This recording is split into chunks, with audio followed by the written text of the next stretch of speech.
Mayong adlaw kanyo tanan mga ka-dear friends, kininaw sa minyong ubos nga alagad nga si Papa Joe para mudalit kaninyo og lain na sad nga istorya nga pinadala sa tuang YouTube subscriber. By the way, sa mga wala pa makasubscribe, please subscribe and click the notification button. In this way, mapalambo pa nato ang ato ang YouTube channel og makabuhat pa ta og mga content nga sama nini nga tagaan nato kinabuhi pinaagi usab kaninyo nga nagpada sa inyo ang mga sugilanon.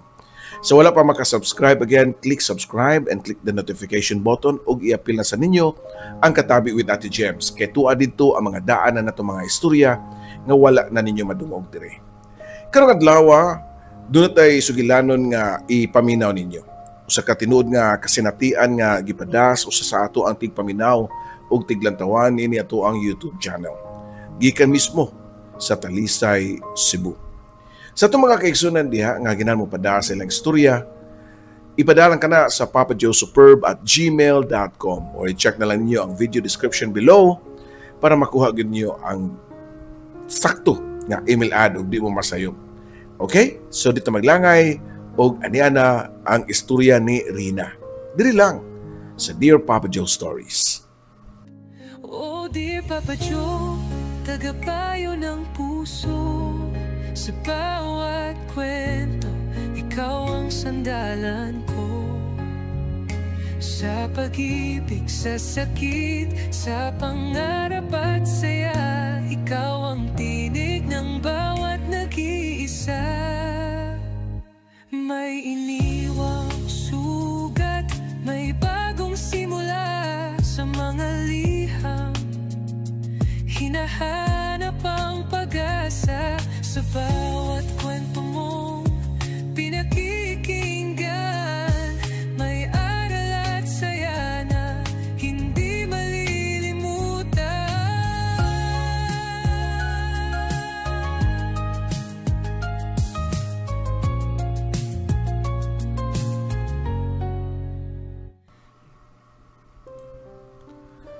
Mayong adlaw nimo Papa Joe. Ako day si Rina o gusto lang nako nga ipaambit ang among kasinatian. Usa ka panghitabo nga hangtod karon di paghihapon mawa sa akong hunahuna. Ang among balay nahimutang sa luyo sa Talisay. Karaan na gyud kaayo og gitukod pa ni sa akong lola niadtong 1960s. Kahoy pa nga tup, tabla ang sawg. Ug kadalakang nimo, murag gyud naay nagtan-aw nimo sa ilawom. Pagbali namo diha sa tuig 2018, nagtuog yun mi nga normal ra. Walay lain kundi ang ordinaryong kinabuhi sa probinsya. Pero wa na mo damha nga katong balay, dili lang di ay kami ang nagpuyo. Usa ka gabi ako ra usa sa kusina, nagluto og panihapon. Ang akong bana og mga anak nagtan-aw og TV sa sala. Pagkuha na ko sa karne sa ref, kalit lang nga nibugnaw ang hangin. Bisan og init kayo ang panahon. Ang akong mga buhok nanindog, ang akong balahibo nanimbaw. Sa akong pananaw sa pikas kilid na ako'y nakita, murag pamayhon nga murag puti. Nagbarog sa daplin sa pultahan. Nagunaw na ako nga basin akong aninura. Pero kalit lang nga niingon ang akong anak sa sala nga, "Ma, kinsam tong tiguang nga babae nga naa sa imuhang likod?" Paglingi na ako, wala na. Wa gyud, wa ko'y nakita. Klaro pa kayo sa kunahuna ang iyahang itsura. Nipis ang buhok, puti, ug murag nagtan-aw nga nangayo ug tabang diri kanako. Pag-abot sa kumbana, ako siyang gisultian. Pero yan tubag, hey, sus, ay lagi ito, ana rin na basig ikapoy ra ka. Pero sa sud sa kong kasing-kasing Papa Joe, kabalo ko, nga duna jud ko'y nakita. Paglabay sa pila ka adlaw, mga alas 12 sa kadlaw, nakamatami sa kalit nga, tingog gikan sa taas. Mura kadunay naglakaw-lakaw sa kwarto ni Lola. Ang akong bana nagdala din ng flashlight og nisaka sa taas, pero pag-abot niya sa taas, walay tao. Ang pultahan sa kwarto ni Lola. murag naabli ug nase mo sira nga hinay-hinay lang. Murag jud naa jud nagduwa-duwa sa kilid sa kumbana. Pagabuntag among gi-check ang lock, wa man sad mabungkag. Ug sa sunod gabi ako mismo nakadungog sa murag nagkanta nga usa ka tiguang nga babae. Hinay lang kayo. Murag bitog lullaby sa bata kanang Pagmata sa akong anak, ningon siya nga, "Ma, kinsa man tong nagkanta-kanta sa kwarto ni Lola?" Ang akong lawas, mura jud og namuypoy. Kay ang kwarto nga iyang gipasabot, mao to, ang kwarto nga way nagpuyo, Papa Joe. Pagabot sa buwan sa Oktubre, misa kami aron maglimpyo sa taas kay padung na ang kalag-kalag. Pag-abli na mo sa parador ni Lola, namin nakitaan nga gamay nga itom nga kahon. Pag-abli pa namo sa sud niini kay mga karaan nga mga litrato. Mga tao nga nagbarug ug malipayon kaayo. Murag 1950s pa. Apan so sa kalitrato nay usa ka babae nga akong nailhan dayon. Mao to ang akong nakita sa kusina. Ang akong mga kamot nagkurkurug kay sa likod sa litrato gisuwat ang panganiya nga si Maria Dolores, 1933 to 1954. Gipangutanan na mo si Mama og iyang ingon nga mao to ang inahan sa among lola nga namatay pagbuntis niya og wa na pamisahi, Papa Joe. Kadtong gabi una, ang among anak nga gamay nagmata nga nagsigi og hilak. "Ma," ingon niya, "si Lula nasa kilid ganina. Gingnan ko niya nga ay kahadlok kay bantayan ta ka." Pagkabuntag, wa nagyumi maglangan. Giadto namo ang simbahan ug gipambindisyonan namo ang balay. Human sa pagbindisyon sa balay, murag ninahinay ang bugat nga among kahimtang sa balay. Wa na kami makadungog og tingog. Wa na pud ko magkamata nga dunay murag nagtan-aw namo. Ang among pari ningon nga usahay dili daotan ang kalag nga magpakita. Gusto lang nila nga ipahimagno nga nanginahanglan sila sa inyong pag-ampo. Nakaamgo ko nga ang akong lola wa gyud ay napamisahi. Dihang namatay siya. Ang iyang inahan katong kalag nga nagbantay wa gyud kapahulay hangtod nga nabati nga maampuan niya o maampuan namo siya. Pagkahuman sa among nga pamisa, murag nalugluag na ang among dughan, Papa Joe. Ang balay nga kaniadto bugat karon malinaw na. Usahay, maglingkod ko sa sala sa kagabion ug makabati gyapon ko og hangin nga muagi pero dili na makahadlok. Murag pahinumdum lang nga naara sila pero malinaw na. Papa Joe, mao ka na nga akong kasinatian nga hangtod karon, di gyud mawa sa akong panumduman. Di ko gusto nga mahadlok pero gusto lang nako ipaambit nga kung makasinati ta og ingon ni ani ayaw dayon og kahadlok. Kay basin dili man sila gusto mangilabot, gusto lang nila nga mahinumduman ug ato ang paampuan labi na karon nga tingkalag-kalag. Well, mga higala, kining short nga sugilanon ni Rina nagpahinumdum nato nga ang gugma sa pamilya dili gyud maputol bisan sa kamatayon. Usahay ang kalag dili kapahulay. Mao di ay kay nangayo lang og gamay nga pag-ampo aron makapahulay sila sa dayon. Busa karong adlaw kung naamoy mahinumduman nga mga paryente nga namatay o wa pa ninyo na pamisahi o wa ninyo pangadii, paninguhaan nyo nga mapil sa inyo ang pag-ampo karong kalag-kalag. Kay ang kalinaw sa ilahang kalag, maura pod ang kalinaw sa itong kasing-kasing. So, mato siya ang unang istorya nato nga itong ipaambit karon kaninyo ang sugilanon o kasinatian ni Rina. So again, sa mga kaigsunan nato nga nagpaminaw ay magkalimot mag-subscribe o click the notification button. Ari na sa laing istorya.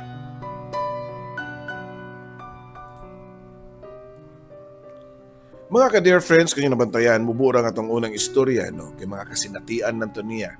Lisod man kayo patason niya ug buhatan pagud niya og mga sitwasyon nga dili na mahimong tinuod. So karon lasa tay lain istorya nga ipadangat kaninyo, nga istorya ni Marie ug ni Mary. Dear Papa Joe, dali-dali ko nga nisuwat kanimo human ko madungog ang imong gi-upload nga istorya. Katong kang salig gani about sa kalag. Nahaom kaayo sa kalag-kalag karon. Tawagan lang ko sa pangalan nga Marie. 34 anyos ug may anak nga 6 anyos na ang pangidaron. 28 pa lang akong edad bago lang ni gianak nako si Mary ug namatay ang akong ka-live-in partner nga kaedad rasad nako. Usa kami kaniko sa Mandawi ang akong pares ug ilado sad ni siya. Labi na sa mga rider nga hilig kaayo og racing. Dila na ko i-detalye pag-ayo ang pagsaysay ang tanan para di lang sad maintriga ang uban nga nakamayong aning akong istorya. Mutuo ko anang kalag Papa Joe. O sa pagkamatay sa kumbana, wa ko'y laing gusto nga makita man lang ang iyahang kalag. Nga maski sa iyahang kalag man lang makapangayo kog pasaylo niya kung galing naaman siya'y nalainan ba diri nako. O baka makita ko lang siya sa katapusang higayon. Tulad nga ng labay ang panahon Papa Joe, walay kalag nga nagparamdam nako unamo sa among anak. Nami nagpuyo sa balay sa akong lola pero kami na lang. Kay wa naman sad siya. O ang akong iyaan nga igsuon sa akong mama tuwa na sa laing nasod. Wa ko'y problema sa kwarta Papa Joe. Kaya tabangan masag ko sa akong mga iyaan kay bata pa lang ko na disgrasya ang akong ginikanan. Mao nga sila ang nagpadako nako. Amot ba nga gamay pa lang ko nangandoy na ko nga makita ug makakita og kalag. Pero namatayan na lang ko og bana, Papa Joe. Walay kalag nga nagpakita namo. Hinoon, sa akong damgo mapakita sila. Pero kasagaran makalimot ra masag ko kung makamata ko ug nasayod ko nga dili gid ay tinuod. Matod pa sa mga silingan Papa Joe nga swerte gyapon ko kay maski kami ra duha sa akong anak, wa ko pasagdi sa akong mga ginikanan o sa akong bana. Binantayan daw ko. Mao nga wa ko magbinuang. Musmile na lang ko kay basin tinuod pod nga ug wa lang ko makakita ni lasad.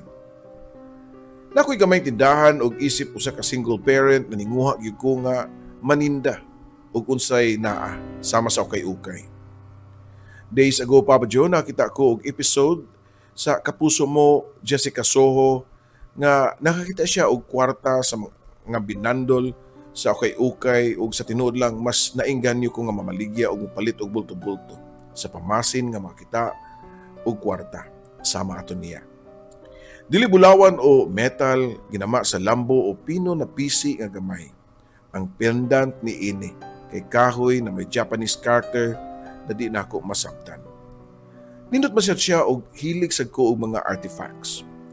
Ako siyang gibutang luyo sa maputahan.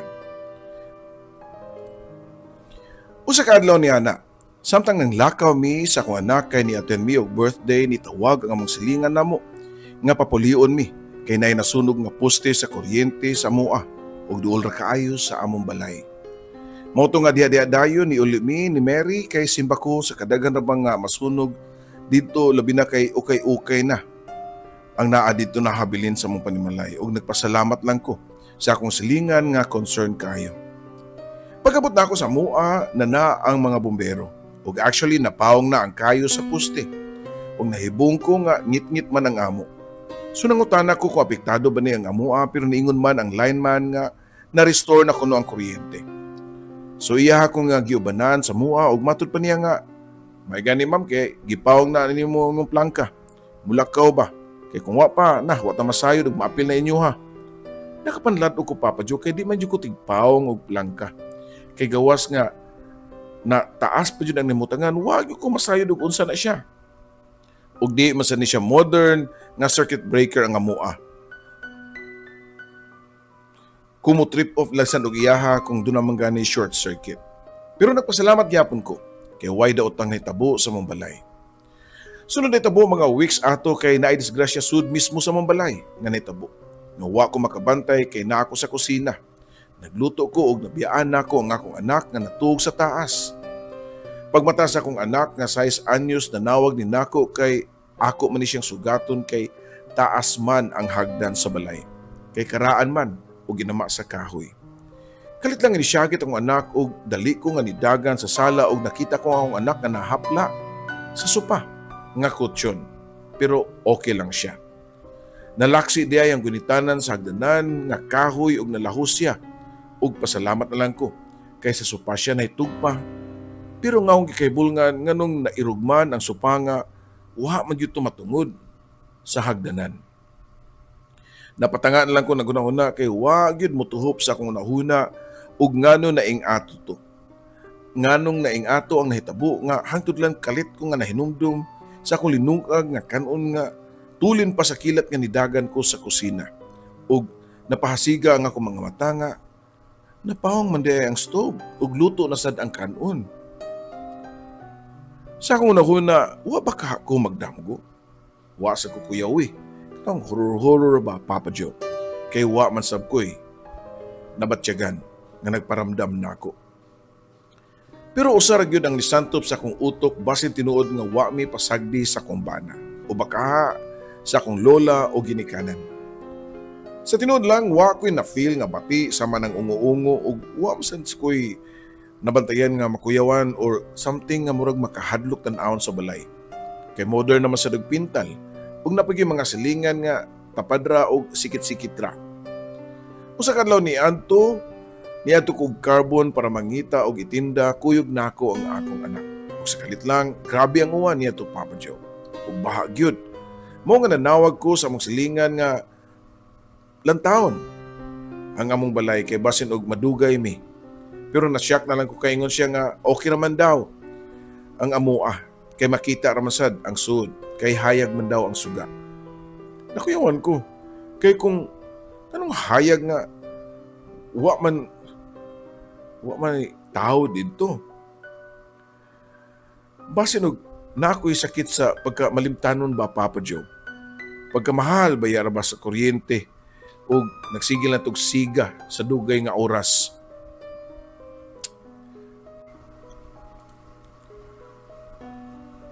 Naniguang na lang ko Papa Joe, wag yun na mo santop sa kong utok ka ng abat-abat o ghost na story. Kay ubay-ubay na mga tao nga mahal nako ang nangamatay nga wa man kitag paramdam. Diri ka nako.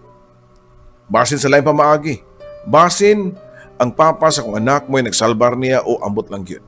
Ang akong gipangutana nga to sa kong anak kung nabay something weird sa moa. Pero ingon na siya nga wala. So padayon ang among normal nga inadlaw nga paginabuhi ug wa masab koy nabantayan nga lahi sa among panimalay. Gawas lang yun sa nindot tan-awon nga kwintas nga akong gibitay sa pultahan. Natintal ko gikuha na ko ang kwintas ug akong gisulob. Dako man siya, igo masud sa akong ulo. Ug mobitay pud siya padung sa akong cleavage. Pagsulob nako niya ug nag-selfie dayon ko ug akong gi-live Papa Joe sa Facebook. Kay mag-live selling man ko sa mga ukay-ukay nga akong gipaninda. Naibong lang ko sa customer nga nagsige sila og daig nako kay gwapa kuno ko. Sa tinod lang may itsura ko sad pero di sa dingala nga tisay ko. Kaya nga kung papa may pagkaturko og basin diha nako nakuha ang ako asang pagkanegosyante. Dili di ang beauty. Pero lahi man ang comment sa uban. Kay puti daw ko og chinita. Ug matud pa sa akong mga suki nga nagfilter ba kuno ko. Pero wa. Karaan naman ang akong cellphone. Wa sa ko mag-download og mga apps. Pero nakanindot lang kay dako kaayo ang halin ug nakabantay sa ko nga kung di ko magsulob atong kwintas murag ngit-ngit tuod ang palibot. Mursad ba og mugamay sa dang akong halin. So nakaingon ko nga di kaha ni anting-anting kining maong kwintasa. Sumato Papa Joe since nasulob ko ni atong July hangtod August grabe ang akong ginansya ug nakatigom ko. Ug gibangko gyud nako karon ang uban nakong kita. Ug nganong kutob raman September, ako sa ipadayon. Niadtong mid-September nibisita mi sa Bohol sa akong anak ug since luag naman ang pandemic, mga semana mi nga nag-enjoy dito ni Mary sa mga nindot kayo nga talan-awon. Dito sa Bohol, nangato sa Chocolate Hills, Lubok River ug uban pa. Napagani nagpaduding nako ng Amerikano dito pero kutob ra gyud siya sa date. Wato'y apil sa akong plano. Kaon-kaon lang sa resort, Papa Joe. Tungod kay nako sa layo, akong gipangutana ang among silingan kung okay ra ba nga mua og ningon siya nga okay naman kay giatiman man kuno. Nasyak na sad ko siyang gisulti. Og nitubag ko nga mao ba? Siya na ni sumpay nga butana sa imong iyaan oy nga insect kay siya jud na limpyo diri. Namawang ra siya sa mga suga sa gawas og inigting katug. Mawa wala mi muduol niya kay sosyalon man kay siya. Uning gisulti nako Papa Joe. Wa na lang ko mangutana og unsa. Total inikaugma niya na muli na masad mi og Cebu. Pagkaugma dayon na paspas mi nga nilukat og ticket sa fast crab para makauli og tan-awon og kinsa ang babae nga naa sa mua. Ug tuod man niabot jud ko sa pier sa Cebu. Sakay dayon mi og taxi papauli sa mga balay ug pag-abot pa namo sirado og lock ang balay. So giblihan na akong pultahan ug maugyo akong nakita ang kwintas sa likod niini. Pero wa ko'y nakitang limpyo sa balay. Pareho ra gyapon nga nagkatag pagbiya namo pag adto na mugbuhol. Ug pawong man sab ang plangka. Kinatagam na biya ko. Niyatong naisunog sa puste sa amo sa una. Hastang ibugal ginako Papa Joe. Ug nagduda nako. Nagyoy kalabutan ang kwintas niini. Naka-decide na ko nga ibaligya na lang nako pakapin sa sinina kundiin nako nakit-i. Ako ning gi-appeal sa akong Facebook Live. Pero ambot ba nga maski baraton lang gani kung baligya ang terno wa gyud ni. Mauyon ni og wa gyud ni mine. Karaan man gud og ininsik ang design sa mong dress pero after days ato naay ni PM nako nga usa ka Filipina nga gikan og Japan. Og isugo siya sa iyang amo nga ipapangita ko kay kining bayhana nakatan-aw di ay sa akong live og iya kong giingnan nga iyang amo nga hapon ningon nga susama kuno sa kwintas nga binuhat siyang mama ang akong ibaligya o gibaligya. Hapon di ay Papa Joe, abi nako og ininsik. Niapil kuno ang maong sinina sa iyang mama sa mga donation o donated nga sinina og naguol kini og maayo. Mao na lang to nga buhing remembrance kuno sa iyang mama niya. Gipaadto gud niya ang among balay Papa Joe para paliton pagbalik ang kwintas. Nagkita gid mi sa mga babae Papa Joe og way dugay-dugay akong giuli niya ang gamit. Pero sa wa pa kini niya gidawat, gidunulan ko niya og sobre. Di ta nako dawaton Papa Joe, pero mao'y gusto sa iyang amo. Buutan daw ang iyang amo nga usa ka negosyante og mga koi fish dito sa Japan. Ug ang mama niini matinabangon gyud dihang buhi pa. Kusog jud ko daw motabang og limpyada ang iyang inahan. Kanisa daw artista daw ang mga babae sa telebisyon sa una Papa Joe. Taas-taas gyud mi og nahisgutan kabahin sa mama sa iyang amo. Kalit nga nagka-interested ko kay akong gitumpi-tumpi nga siya di ay ang responsable sa pagluwas namo tanan.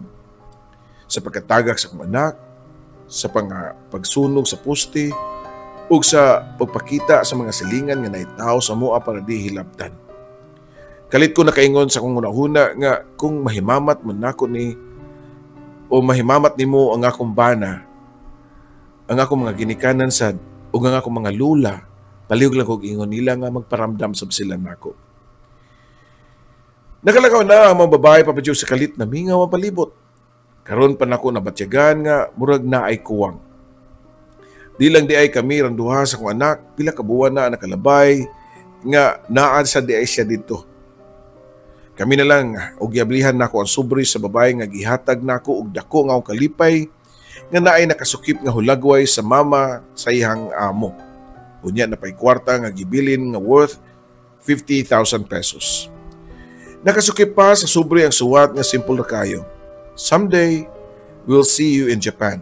My treat. Akong kuyawan kay ulitaw baya ni siya Papa Joe. Pero may edad na. Basin diri na noon makalapa ang hapong leon sa Pinay nga karnero. Bitaw joke ra. Out of curiosity, akong giadto ang suod na akong silingan ug ako siyang gisultian sa tanan. Di siya motuo. Ug mao to nga akong ipakita niya ang picture sa mga babae nga naasa ko ang sobre ug nahasiga iyang mga mata kay ang babae sa picture mao gyud ang babae nga nakita dihang wa mi sa amo.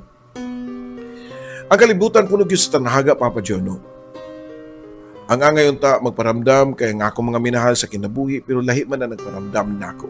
Og nasayod ba ka to siya nga kalag siya og angay sa mga tabangan.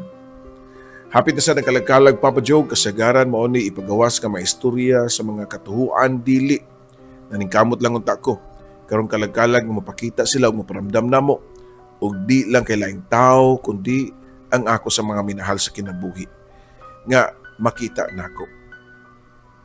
Swerte gyapon ko kay di sama sa uban nga naka-experience og spiritual situation. Ang ako kay happy ending. Gitawag nga anghel og nakita nila nga naginahanglan ko og katambayayong sa kinabuhi kay naginusara lang ko.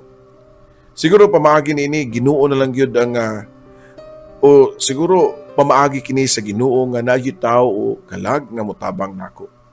Dinhi na lang kutob, Papa Joe, og nang hinaot ko nga mahatagan og paglaom ang uban nga makakita sila mga minahal sa kinabuhi nga nitaliwan ning kalibutan. Imo magtatampo, Marie.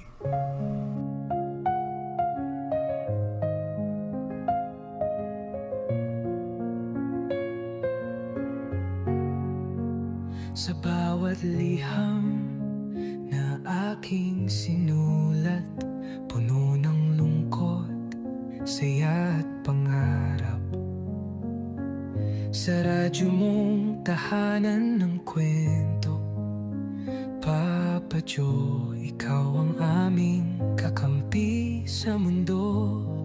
May luhang pumapatak, may ngiting bumabalik sa tinig mong kay lambing. Kami iyong pinapahid. Oh dear Papa Joe, tagapayo ng puso. Sa bawat kwento, ikaw ang sandalan ko. Sa pag-ibig, sa sakit, sa pangarap at saya, ikaw ang tinig ng bawat nag-iisa. May iniwang sugat, may bagong simula sa mga liham. Hinahanap ang pag-asa sa bawat kwento mong pinakikinggan. May aral at saya na hindi malilimutan.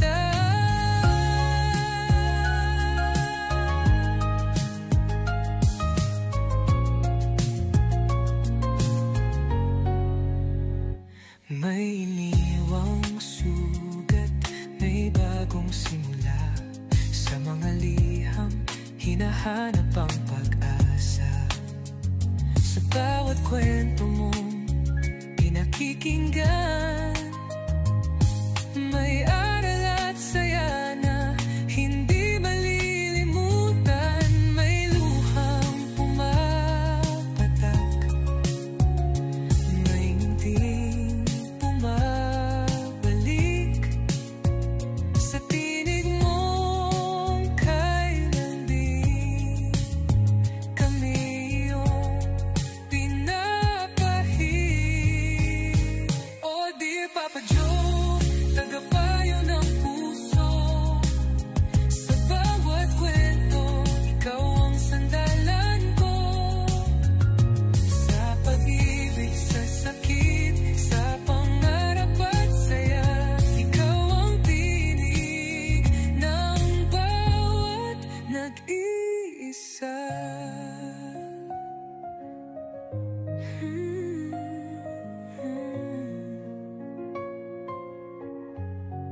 Sa alon ng radyo, tinig mong gabay, nagbibigay pag-asa sa bawat buhay.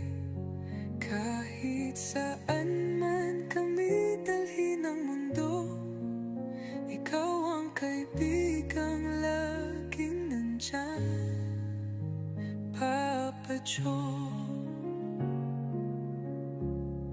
Oh dear Papa Joe, aming kaibigan, Salamat sa kwento mong walang katapusan.